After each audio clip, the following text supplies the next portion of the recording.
que têm osteoporose, que têm apenas irritabilidade e andam a ser tratados em psiquiatras vários anos e continuam sempre com a mesma situação, porque depois o próprio organismo, isto é uma situação imune, logo o corpo reage de maneira diferente de indivíduo para indivíduo e mesmo em situações de mais stress podem ter problemas maiores, mas depois, a outras alturas, o organismo pode conseguir lidar com a situação. Por causa dessa ligação com o sistema imunológico, exatamente, não é? Precisamente. Infelizmente, como nós dissemos, as mulheres são as grandes atacadas. 3 para 1 é proporção. 3 para 1, é verdade. Também, se formos a ver, faz sentido. Há mais mulheres no mundo, e neste caso estamos a falar de Portugal, há mais mulheres em Portugal do que homens. Logo aí também ajuda a que sejamos mais afetadas. Mas não é 3 para 1. Não, mas a crise é grande. Mas não vamos usar.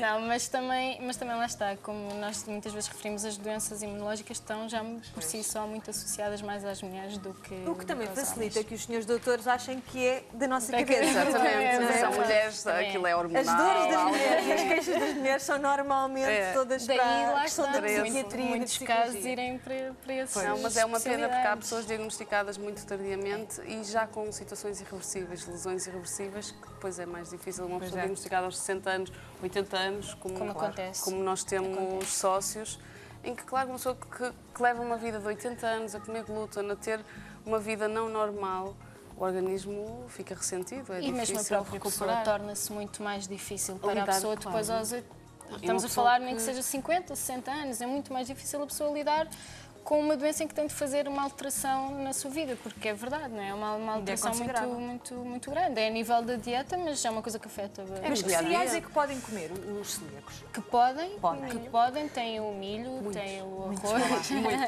Não, é verdade, há vários substitutos. Milho, tem o milho, o arroz, tem a batata, tem inclusive a mandioca, tapioca, o trigo sarraceno, que nem sequer é um cereal, chama-se. Pois, é.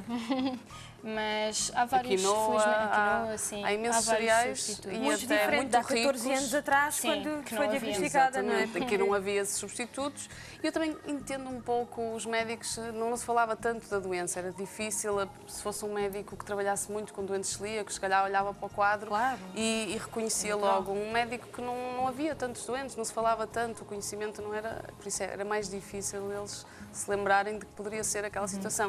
Claro que depois, vendo para trás, o diagnóstico é fácil, porque afinal os sinais estão ali, mas não tendo tanto conhecimento da doença, era natural que... E não havendo esse conhecimento, não havia o número de pessoas, não havia mercado para se lançarem produtos sem glúten. Isto é tudo uma questão económica, se não houver mercado para que uma empresa... Ainda por cima, sendo os nossos produtos tão caros, porque o método de processamento é diferente, depois tem que haver muito cuidado com a contaminação, tem que haver análise ao glúten em todos os lotes.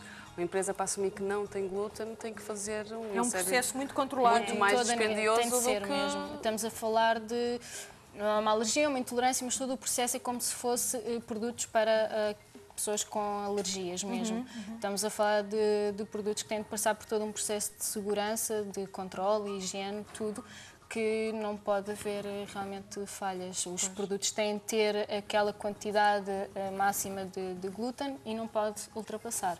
Estamos a falar de pessoas que depois consomem esses produtos e que, se tiverem quantidade a mais de glúten, obviamente começa a haver uma absorção do glúten, vai acumulando com as quantidades que vão comendo e, obviamente, que isso depois causa lesão.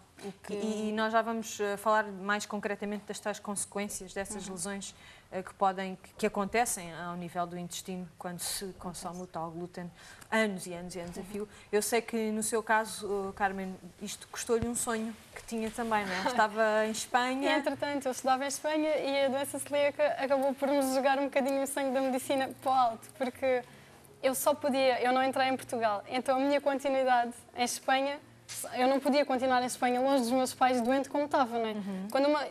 Foi no ano que eu estive em Espanha que os sintomas agravaram. E uma pessoa que está completamente doente, que não tem força para andar, não se pode arriscar a ir daqui para Madrid ou daqui para Cádiz sem família, não é? Na minha situação era impensável. Então fiz novamente exames nacionais, acabei por ter de ficar em enfermagem, que era o curso. Hoje não me arrependo, mas era o curso onde eu tinha entrado. Estou a terminar.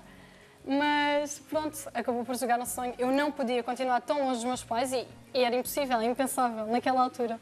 E o ano de adaptação para mim foi muito complicado. Os 18 anos não são os 18 meses, não é? Eu já fazia tudo. Como lhe digo, eram as saídas, as viagens.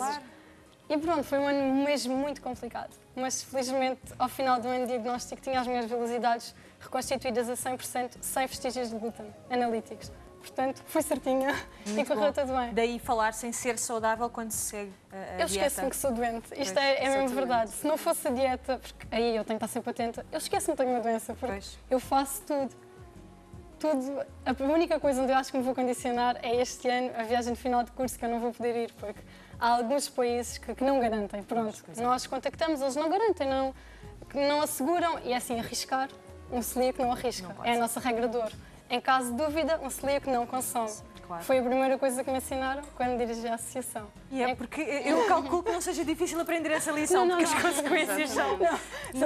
Nós temos ao telefone, curiosamente, uma sua futura colega, já que é praticamente enfermeira, a Carmen, é a Guilhermina, que tem uma história relativamente a uma pessoa com doença celíaca. É isso, Guilhermina?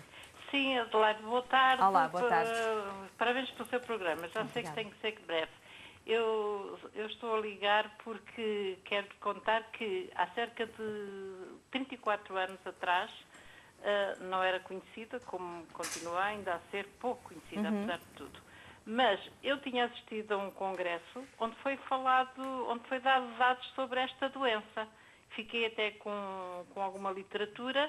Entretanto, eu tinha um sobrinho para os lados da Guarda, estou a falar de Cascais, morei sempre em Cascais, e tinha um sobrinho com cerca de 1 ano que estava com diarreias e vómitos, numa magreza total, andava nos médicos lá e já sabemos como é tratar uma simples diarreia que não melhorava, e chegou a ir a mais do que isso, que eu não vou aqui comentar, que deve calcular os povos assim das aldeias mais afastadas. Entretanto, eu tive a sorte de ir lá fazer algo e vi o menino, e como eu tinha estado nessa sessão e tinha os sintomas todos, ele tinha os sintomas todos. Eu sou uma simples enfermeira, mas ele tinha os sintomas todos. O Dr. Pita Gross, no Hospital de Santa Maria, que eu pedi à minha cunhada, por tudo que trouxesse o menino, senão o menino morria. O Dr. Pita Gross chamou os alunos todos porque ele tinha tudo. Tinha as bolsas de tabaco, que lhes são chamadas as nádegas, caíam, da magreza total que o menino tinha. Isto só para dizer que se de facto eu naquela altura não vou lá à terra, aquele menino hoje não tinha os 34 anos que tem. Bem, é bom sinal. Eu sempre fiquei muito esperta e muito alerta a estas coisas e já tenho ajudado algumas pessoas nos sintomas, mesmo gente assim adulta como essas meninas. Ou seja, ele encontrou, foi-lhe feito o diagnóstico e depois alterou então a dieta? Não tiveram dificuldade nenhuma, embora tenha feito a biópsia e tudo isso, e confirmou-se porque ele tinha tudo o que estava descrito, tudo, na pouca literatura que havia, ele tinha. Eu assisti ao doutor a ensinar, a descrever aos alunos, porque aquilo era uma coisa rara, ele ter chegado àquele estado. Porque eu digo-lhe, entretanto, a minha cunhada sentia-se tão abandonada, tão sem saber o que fazer, que depois seguem aquelas pessoas mais antigas. Vai àquela mulher aqui, vai àquela mulher lá, e aquele menino não morreu por acaso. As mesinhas. Bom, Guilhermina, obrigada pelo seu... Todo bem-estar para essas meninas que aí estão, com essa idade, porque eu sei também já de alguns casos e para o programa, sim. Obrigada, Guilhermina, pelo seu telefonema também. Bom, nós retomamos o tema na segunda parte. Ainda antes, no entanto, só para talvez fecharmos esta parte da conversa, o diagnóstico, ou melhor dizendo, os sintomas muitas vezes apresentam-se logo na altura em que o glúten é introduzido na dieta das pessoas. Assim, estamos a falar de uma doença que antigamente até era mais associada às crianças, precisamente por isso, pelo facto da introdução do glúten na dieta. Estamos a falar de cerca entre os 6 e 20 meses em que normalmente é diagnosticado. Precisamente pela introdução das papas, do próprio pão, das bolachas, pronto. Mas nas crianças, como esta senhora própria referiu, são mais sintomas a nível gastrointestinal. Estamos a falar das diarreias crónicas, estamos a falar de distensão abdominal, de vómitos e também tem um sintoma muito marcante de doença celíaca, e por isso também ser mais fácil para os pediatras chegarem lá é o facto de haver um atraso de crescimento e de peso. Estamos a falar de crianças que passam meses sem crescer.